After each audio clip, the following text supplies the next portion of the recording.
एक जंगल में टुनटुनी नाम की गरीब चिड़िया रहती थी। वो मिट्टी के खिलौने बनाकर जंगल में पक्षियों को बेचा करती थी, लेकिन उसके खिलौने ज्यादा अच्छे नहीं होते थे।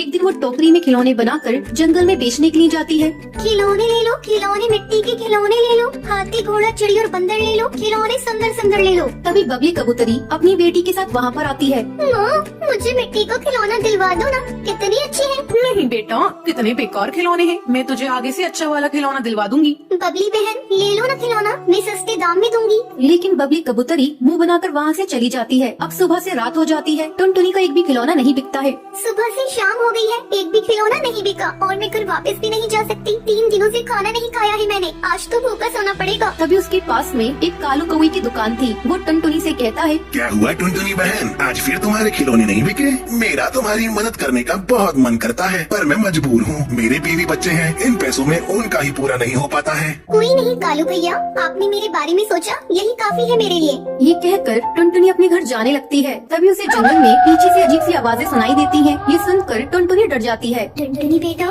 इधर आओ, टुनटुनी इधर आओ मेरे पास। जैसे ही टुनटुनी चिड़िया पीछे मुड़ती है, वो वहाँ पर एक बूढ़ी सी टूनी चिड़िया को बैठा हुआ देखती है। आप कौन है, यहाँ पर क्या कर रही है? बेटा, मेरा नाम टूनी है, मैं पास वाले जंगल में रहती थी, वहाँ मेरा घर जल गया, अब मैं अकेली हूँ, क्या मैं तुम्हारे साथ रह सकती हूँ? माँ जी, मैं आपको अपने साथ तो ले जाऊंगी, लेकिन मेरे पास कुछ खाने के लाले हैं, मैं आपको क्या खिलाऊंगी, लेकिन फिर भी आप मेरे साथ चल सकती है, यहाँ अकेला जंगल में रुकना ठीक नहीं होगा। टुनटुनी टूनी को अपने साथ अपने घर ले जाती है। बेटा, मुझे बहुत तेज भूख लग रही है, जरा कुछ खाने के लिए बना देती हूँ, देखती हूँ किचन में कुछ मिल जाए। पर मेरे किचन में कुछ भी नहीं है, मैं खुद 2 दिन से भूखी हूँ माँ जी। फिर भी टूनी चिड़िया की आत्मा किचन में जाती है और अपने असली रूप में आ जाती है और जादू से सारे डिब्बे खाने से भर देती है। बेटा देखो, तुम्हारे किचन में तो बहुत सारा सामान रखा है। टुनटुनी ये देखकर हैरान हो जाती है, लेकिन वो भूख की वजह से ज्यादा ध्यान नहीं देती और खाना खाकर सो जाती है। तभी रात में टूनी चिड़िया की आत्मा घर से बाहर निकलती है और अपनी जादू से आंगन में पड़ी मिट्टी से टुनटुनी के लिए सारे खिलौने बना देती है। वो एक अच्छी चिड़िया की आत्मा थी। अगली सुबह,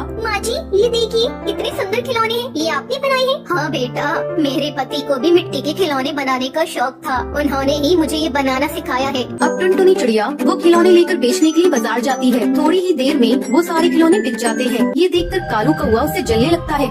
ऐसा क्या हो गया एक दिन में? इस टुनटुनी के खिलौने इतने सुंदर कैसे बन गए? मुझे पता लगाना होगा। अब वो रात में टुनटुनी के घर जाता है। तभी वो देखता है टूनी चिड़िया की आत्मा अपनी जादू से मिट्टी के खिलौने बना रही है। ये देखकर वो डर जाता है।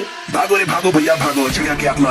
अगले दिन वो जंगल के पक्षी और जादूगरनी के साथ टुनटुनी के घर आता है। अरे टुनटुनी, बाहर निकलो, घर से बाहर आओ। क्या हुआ है भैया, आप इतना चिल्ला क्यों रही हैं? टुनटुनी, कल रात कालू कौवे ने तुम्हारे यहाँ एक चिड़िया की आत्मा को देखा है, कहाँ है? उसे घर से बाहर निकालो, कहाँ छुपा रखा है? कालू कौवा, वो औरत बहुत अच्छी है, वो कोई चिड़िया की आत्मा नहीं है। माँ जी बाहर आइए, देखिए ये सब आपको क्या बोल रहे हैं। टूनी चिड़िया बाहर आती है। जादूगरनी उससे पूछती है, कौन हो तुम? यहाँ पर क्या कर रही हो? बता, तू चिड़िया की आत्मा है ना? मैं जानती हूँ। कौन? मैं भूत नहीं, मैं तो पास वाले जंगल में रहती हूँ। अच्छा, अभी दूध का दूध पानी का पानी हो जाएगा। जादूगरनी टूनी चिड़िया की आत्मा पर गंगा जल डालने लगती है। टूनी चिड़िया की आत्मा अपने असली रूप में आ जाती है।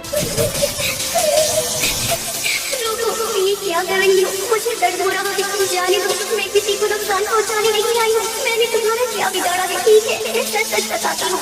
जादूगरनी रोको, उन्हें दर्द हो रहा है, उन्हें अपनी बात बोलने का मौका तो दीजिए। मैं पूछती हूँ, माँ जी, आप चिड़िया की आत्मा ने, आपने हमेशा मेरी मदद की, पर आपने मुझे बताया क्यों नहीं? बेटा मुझे माफ कर दो, मैंने तुमसे सच छुपाया। मेरी एक बेटी थी, बिल्कुल तुम्हारी जैसी, मैं उससे बहुत प्यार करती थी, लेकिन बीमारी की वजह से उसकी मौत हो गई। उसकी याद में मैंने खुदकुशी कर ली और एक आत्मा के रूप में इधर उधर भटकती रही। जब उस रात मैंने तुम्हें परेशान देखा तो मुझे अपनी बेटी की याद आ गई, इसलिए मैं तुम्हारी मदद कर रही थी। इसके अलावा मैं तुम्हें नुकसान नहीं पहुंचाना चाहती थी। ये सुनकर सबकी आंखों में से आंसू निकलने लगते हैं। टुनटुनी रोते हुए कहती है,